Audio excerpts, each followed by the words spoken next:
विश्व वंदनीय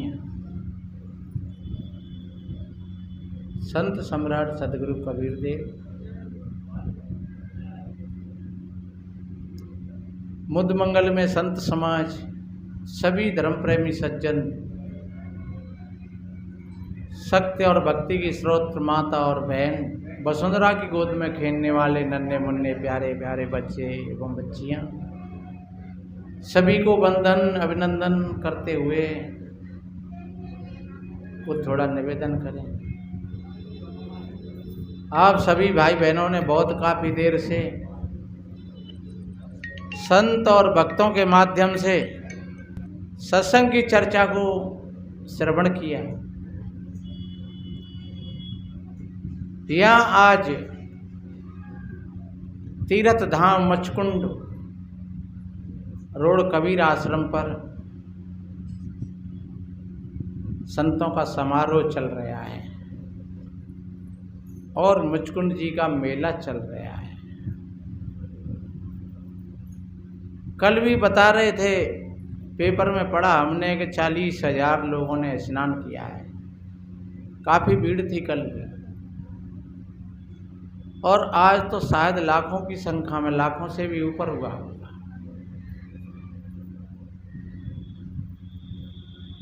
हमारे देश में एक जी अच्छा मामला है,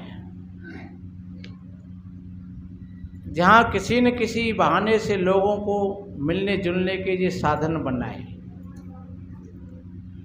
और जो मिलने जुलने के साधन हैं, जहाँ समाज के लोग इकट्ठे होते हैं सभी, उसी को फिर मेला कहते हैं। एक एक बूंद का कहीं भराव होता है तो वो तालाब बन जाता है, और कहीं बड़ा होता है तो फिर वो समुद्र बन जाता है। ऐसे ही अगर देखा जाए तो प्रत्येक मानव इकाई के रूप में है, लेकिन जब ये धीरे धीरे एक एक करके इकट्ठे होते हैं तो फिर लाखों लाखों की भीड़ इकट्ठी हो जाती है। उसको कहते हैं मेला। और मेला में आए हैं, लेकिन शाम को किसी भाई बहन से पूछना, कहो आपका मेला कैसा रहा, तो मर गए। बहुत गर्मी, बहुत परेशानी, बहुत भारी भीड़। क्योंकि मैंने सबसे पूछा है आज और कल भी, तो ये किसी ने नहीं कहा है कि महाराज आनंद आ गया, मर गए, भजिया तो है गो ए भैया। और जबकि देखा जाए तो जगह जगह खाने पीने के साधन लगे हुए हैं, प्याऊ लगी हुई हैं, सेवा में भी लोग लगे हुए हैं, ताकि तहीं पर भंडारा दे रहे हैं भाग्यमान लोग। कल शाम को भी यहाँ आश्रम पर संतों ने भोजन बनाया कुछ, और एक कोई गाड़ी वाले आए सो 10, 20, 25 पैकेट दे गए, डिब्बा दे गए। संत महात्मा कह रहे महाराज अब सबने भोजन पा लिया, इनका क्या करें। हमने कहा बांट दो दुकानदार ने, और क्या करोगे। और वे बेचारे फिर खैंचू पर पानी भर रहे, संतों ने बांटे तो बड़े हंस करके ले गए। 4 डिब्बा का हुए, 2 डिब्बा का हुए, 6 डिब्बा का हुए, और वो बांट दिया। ये भी एक अच्छी बात है। कोई भी चीज़ तुम्हारे पास में है, अगर उसको बांट दिया जाता है तो आप फिर अपने हृदय से पूछो ईमानदारी से, आपको फिर कितनी खुशी होती है। जब वो गाड़ी वाले बांट गए तो वो भी खुश हो रहे थे, और वो बांटने में से फिर हमने बांट दे तो हमारे भी दिल को बहुत बड़ी खुशी भई, और फिर जिन्होंने पाया होगा उनको फिर कितनी बड़ी खुशी भई होगी। तो ध्यान रखो, ये बांटने की जो कला है, अच्छी चीज़ों को बांटने की जो कला है, वो एक सर्वोपरि श्रेष्ठ है। ये प्रसन्नता का एक मूल मंत्र है कि बांटो, आप पैसा बांटो, भोजन बांटो, कपड़ा बांटो। आप सोच रहे होंगे महाराज हमारे पास में पैसा नहीं है, हमारे पास में भोजन भी नहीं है, अपनी तो पूर्ति ना पड़ रही, बांट कहाँ से दें। अरे अच्छे विचार तो बांटो, ये तो हैं तुम्हारे पास में। अच्छी सलाह दो लोगन ने, बढ़िया अच्छी सलाह दो। जहाँ कहीं पहुँच जाओ तो हाथ बटाओ, दूसरों का हाथ बटाओ, सेवा करो। ये तो है सबके पास में, हाथ सबके पास में है, पैर सबके पास में है, मुख और जिह्वा सबके पास में है, मन सबके पास में है।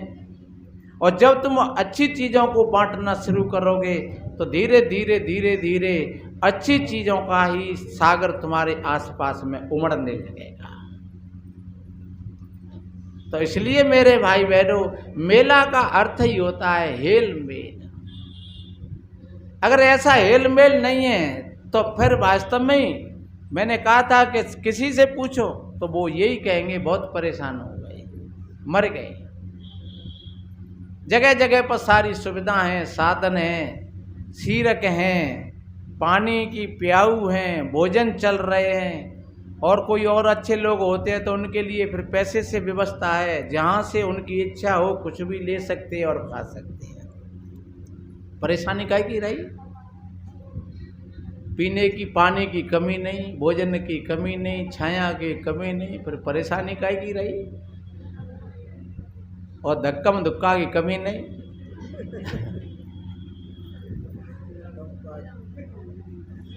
तो इसलिए वास्तव में देखा जाए तो कुछ कमी नहीं है, पर फिर भी ऐसा नियम है, आप चाहे बड़े से बड़े तीर्थों में गए कहीं पर और आप 15 दिना में, 20 दिना में, 1 महीना में लौट करके वापस आए, आपसे पूछा कहो कैसा आनंद रहा? भैया बहुत बड़ा, बहुत अच्छा लगा, लेकिन मर गए। स्वर्गपुरी में गए, बैकुंठ धाम में गए, फलाने मंदिर में गए, वहाँ सोने को मंदिर हतो, वहाँ चांदी को मंदिर हतो, वहाँ इतने दान दाता, इतने बढ़िया भोजन, पर मर गए। सुख कहाँ मिला आकर के? अपने घर पर, अपनी खाट पर।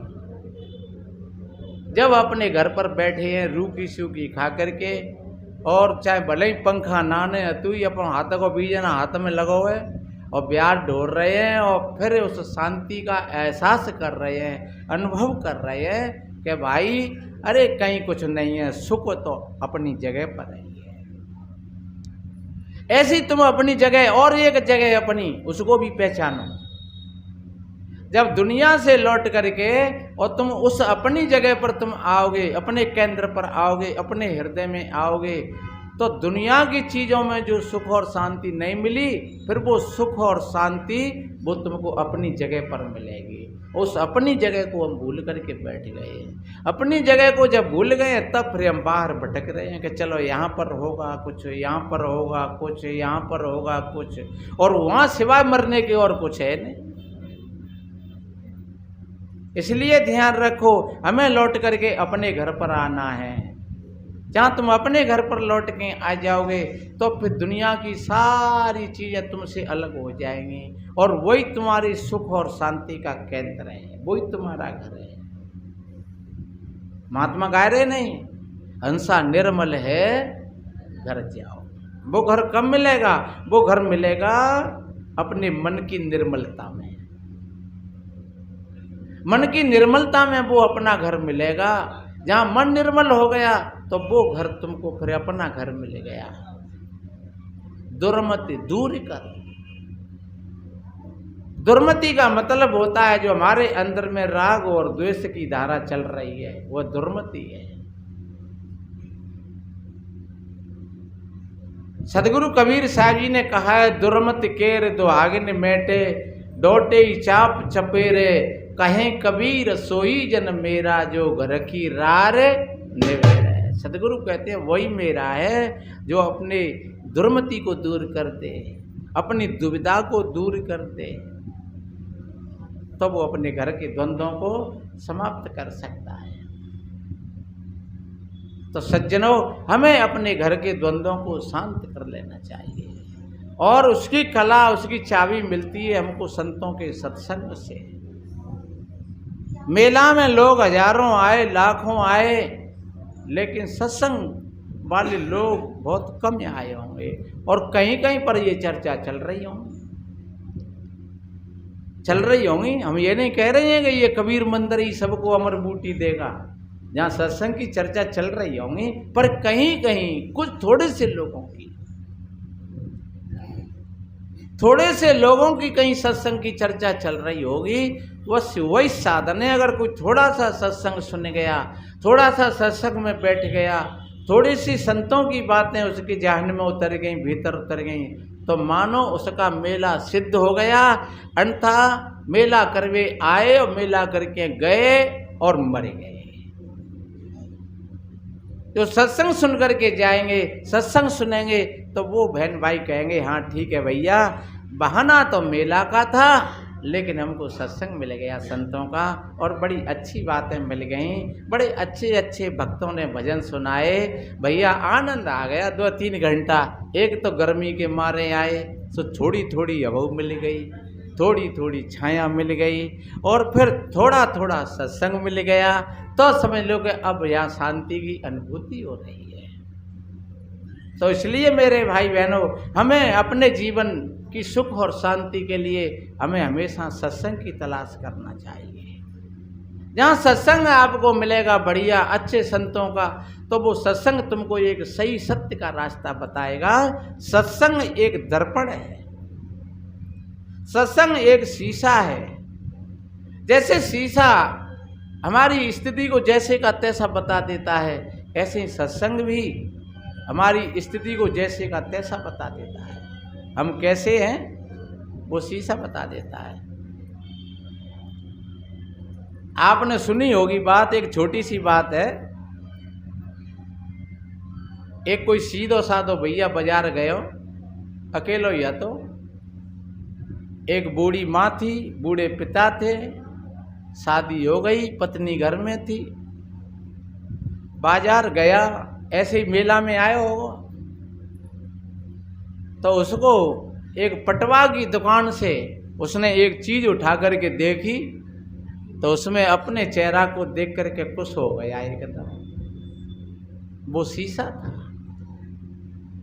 उस शीशा को देख करके एकदम खुश हो गया और सोचने लगा, देखो रे, मैं काफ़ी दिनों से तलाश में था कि मैं अकेला हूँ, और अगर कोई दूसरा और मिल जाए, जीवन साथी मिल जाए, तो जीवन का आनंद ही कुछ और बन जाएगा। अब मैं अकेला था, जब मैं घर पर रहता तो खेत पर कोई नहीं था, और मैं खेत पर जाता तो घर पर कोई नहीं था। अब जी कम से कम मेरा साथ तो देगा। इसको मैं खेत पर छोड़ दूंगा तो फिर मैं घर पर आ जाऊंगा, और इसको मैं घर पर छोड़ जाऊंगा तो फिर मैं खेत पर चला जाऊंगा। तो मैं खेत पर चला जाऊंगा तो घर तो सुनो नहीं रहेगा। बड़ी खुशी के साथ पूछा गया, भैया ये तो मैं ले जा रहा हूँ, पुराने ज़माने की बात होगी, माने कि भैया एक अठन्नी का है ये शीशा, तो चल एक अठन्नी ले ले। शीशा को लेकर के और बड़ा जब मन चलता है तभी निकाल करके देखता है और बड़ा खुश होता है। आ गया घर पर। अब 2-3 दिन हो गए उस झोला को अपनी कांख में ही लटकाए रहता है, और जब मन आता है तभी उसको देखता है और देख करके खुश हो जाता है और फिर उसको रख लेता है। 3 दिन हो गए, पत्नी ने सोचा पता नहीं क्या आफत है, अब ये मेरे से बातें ही नहीं कर रही है, और झोला में पता नहीं क्या है। खेत पे जाते तो साथ में ले जाते हैं, बाजार जाते तो साथ ले जाते हैं, इस झोला में क्या आफत है।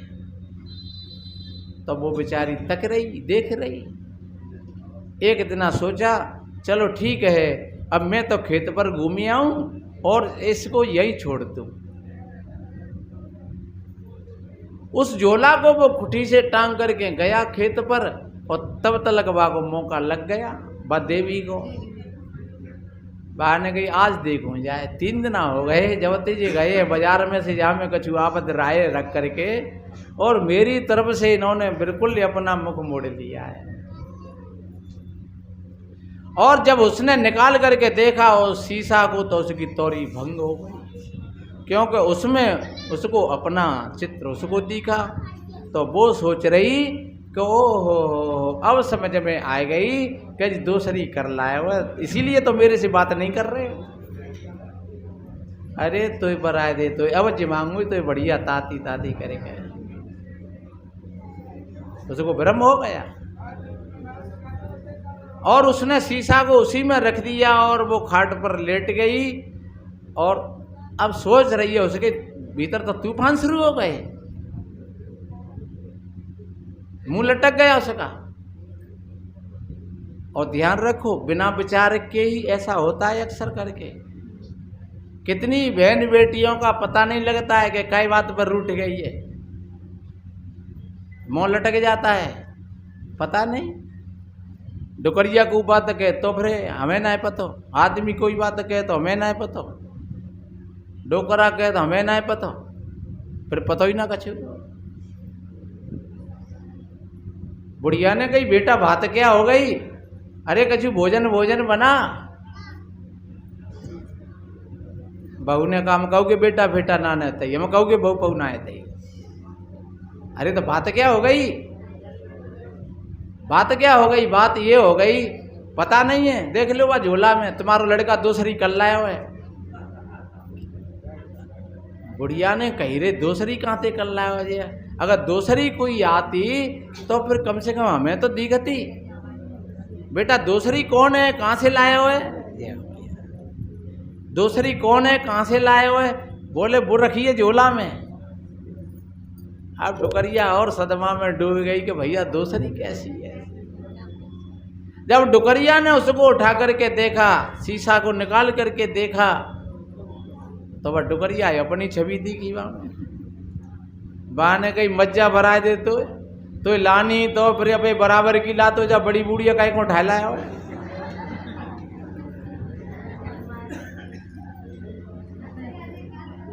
अरे बेटा तेरे तू चिंता मत करे, वो तेरी जगह पर नहीं लाया है, वो तो मेरी जगह पर लाया है। वो अपने लिए नहीं लाया है, पर आए तो जान दे भाई, मैं देख लेंगे।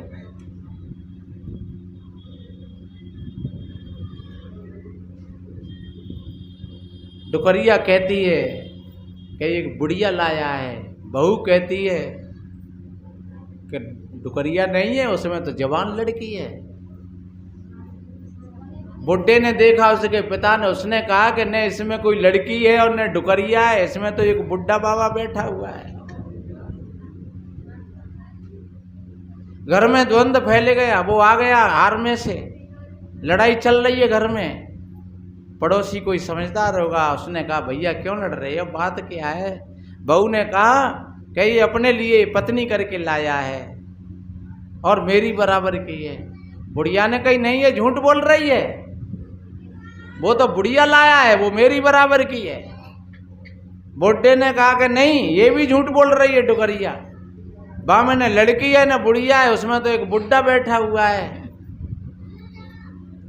उस पड़ोसी ने कहा हमें बताओ क्या है वो। जब पड़ोसी ने देखा तो वो शीशा, तब कहा कि भैया इसमें न कोई बुड्ढा है न कोई बुढ़िया है, न इसमें कोई लड़की है न कोई लड़का है, ये शीशा है, ये दर्पण है, इसमें जो देखेगा उसको अपनी छवि नजर आएगी। तो ध्यान रखो, ये सत्संग भी एक दर्पण है। शीशा को आदर्श कहा है। आदर्श का अर्थ क्या होता है, आदर्श का अर्थ होता है जैसे का तैसा बता देना। शीशा कभी झूठ नहीं बोलेगा। अगर हमारी आंखों में कीचड़ है तो शीशा कहेगा, अगर हमारे दांत गंदे हैं तो शीशा बताएगा। और फिर तुम भले ही शीशा को फोड़ देना कि नालायक, क्या मुझ में तू बुराई देख रहा है। शीशा कहेगा अब मालिक मैं क्या करूं, तुम हो जैसा बता रहा हूं मैं। तो ये सत्संग शीशा है, इसको तोड़ने का प्रयास मत करना, इसको समझने का प्रयास करना। अगर सत्संग रूपी शीशा को अगर तोड़ दोगे तो फिर तुम अपनी छवि को कभी नहीं देख पाओगे। सत्संग से अगर प्रेम करोगे, बढ़िया अच्छा प्रेम करोगे सत्संग से, तो समझ लो कि ये सत्संग रूपी शीशा वो तुम्हारी छवि को बताता रहेगा और तुम अपने आप को देखते रहोगे कि मेरे अंदर में कितनी अच्छाई हैं और मेरे अंदर में कितनी बुराई हैं, कहाँ कहाँ मेरा मन खराब होता है, कहाँ कहाँ मेरे मन में गंदगी आती है, कहाँ कहाँ मेरा मन बिगड़ता है। तो ये सत्संग रूपी शीशा आपको बताता रहेगा। इसलिए देखो कबीर साहब जी ने कहा है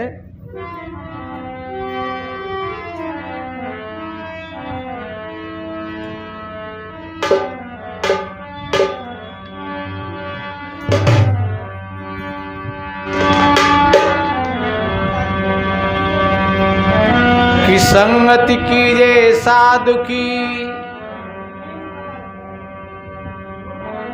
हरे और की ब्याद, ओछी संगते पूर की, आठों पैर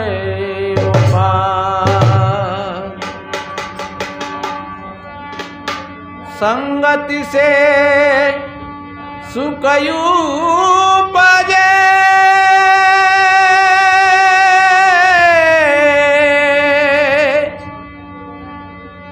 कुसंगति सो दुख हो,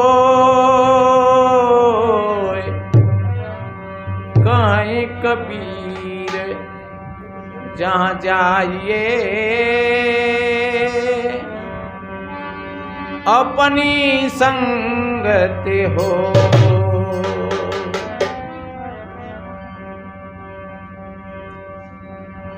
और बाबा तुलसीदास जी ने एक जगह कहा है कि संत संग अपवर्ग करो, कामी भव कर पंथ, कहीं संत कवि को विद, श्रुति पुराण सद ग्रंथ।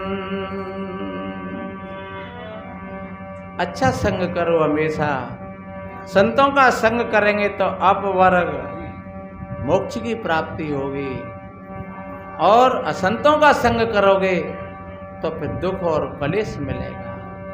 तो क्या होगा? सदगुरु कहते हैं ऐसे सत्संग में नहीं आए उन लोगों की क्या दशा होती है?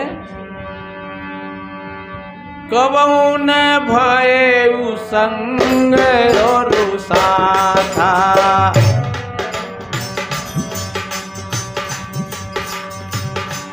हो कबहू न भये संग और साथा,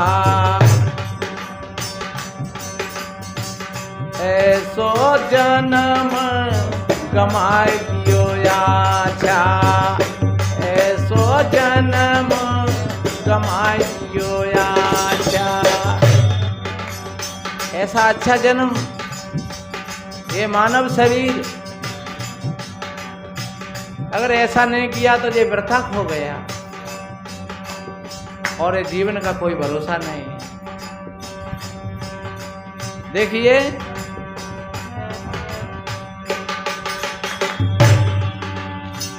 बहुरी ने पैयो ऐसो थाना, ऐसा स्थान बार बार मिलने वाला नहीं है। हो बहुरी न पैयो ऐसो थाना, साधु संगति तुम नहीं पहचाना, साधु संगति तुम नहीं पहचाना।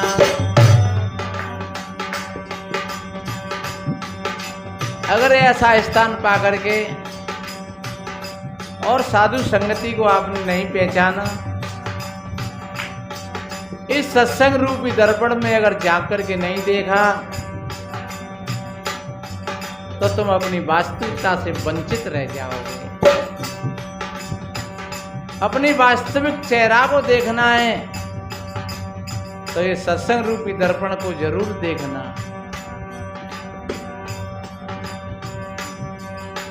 अगर नहीं देखोगे तो फिर क्या होगा?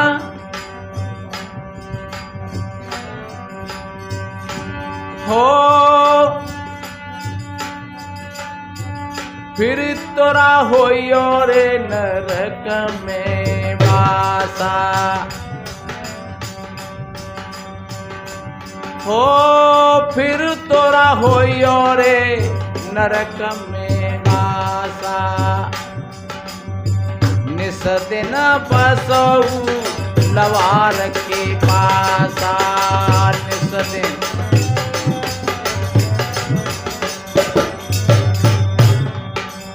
लवार कहते हैं जो वाणी से बकबक करता रहता है,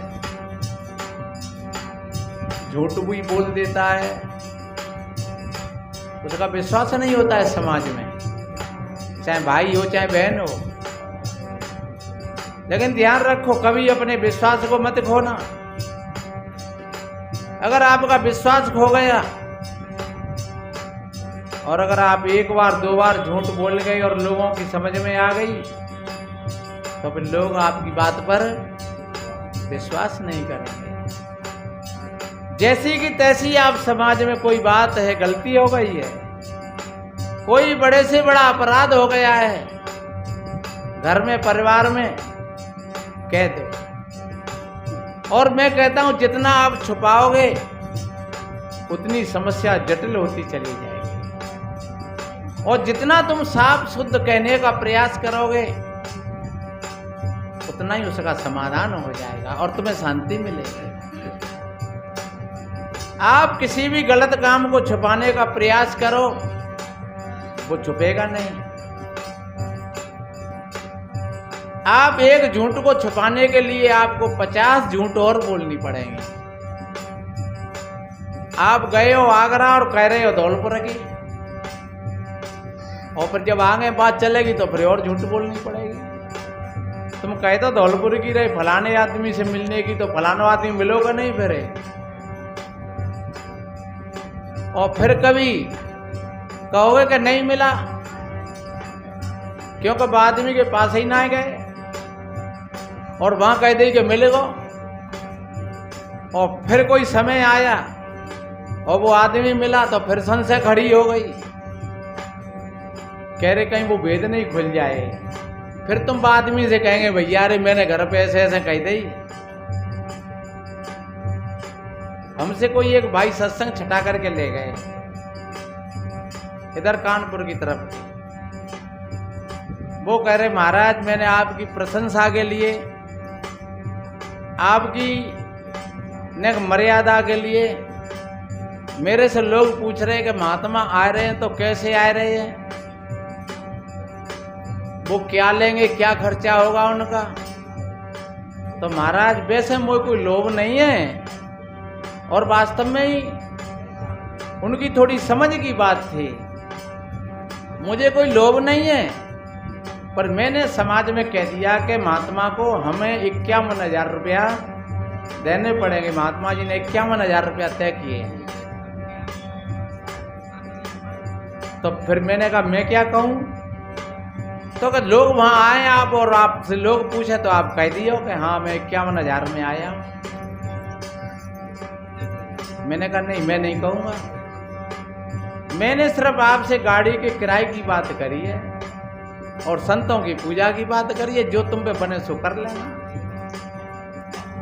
और फिर एक झूठ पर तुम झूठ बोल रहे हो, फिर मेरे से भी झूठ बुलवाओगे और आखिर से भेद खुलेगा कि महात्मा अमृतदास वैसे त्याग की बात करती हैं और 51,000 रुपया लेकर के सत्संग सुनाते हैं, तो फिर हम में और उन पंडितों में कमी क्या रह जाएगी जो 1 लाख लेकर के वो भागवत सुनाते हैं।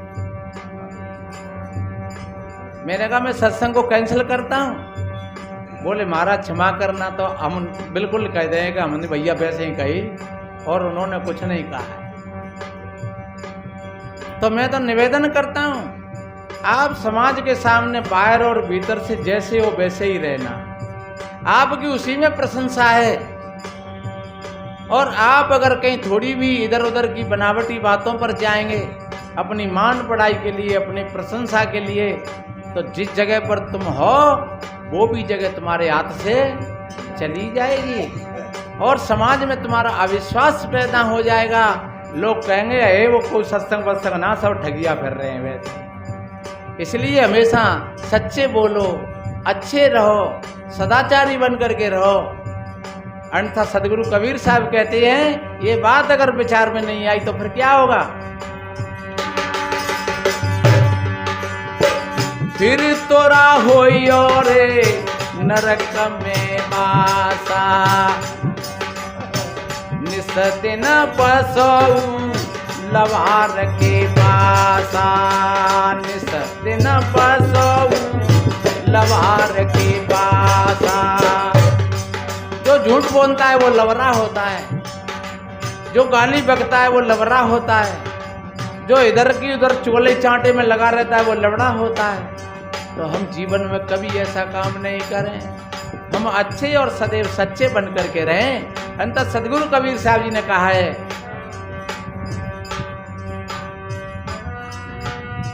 जात सबन को देखिया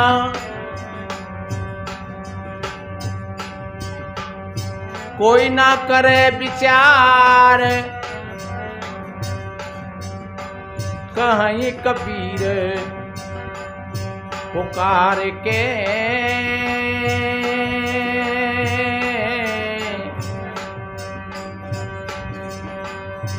दिवस पर तो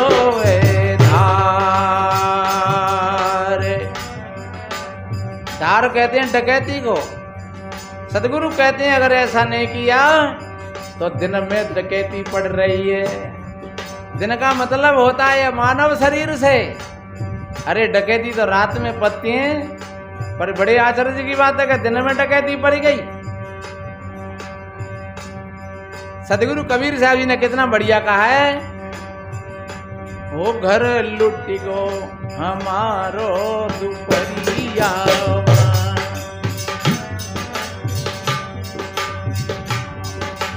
दुपहरिया माँ हो दुपहरिया मारे घर लुट गो हमारो दुपहरिया माँ, हो घर लुट गो हमारो दुपहरिया माँ, घर लुट गो। भैया हमारा तो घर लुट गया। और कब लुटा कि दोपहरी में लुट गया। दोपहरी का मतलब होता है दोपहर से, और दोपहर का अर्थ होता है हमारे जोश और जवानी से। इसलिए संत जगाते हैं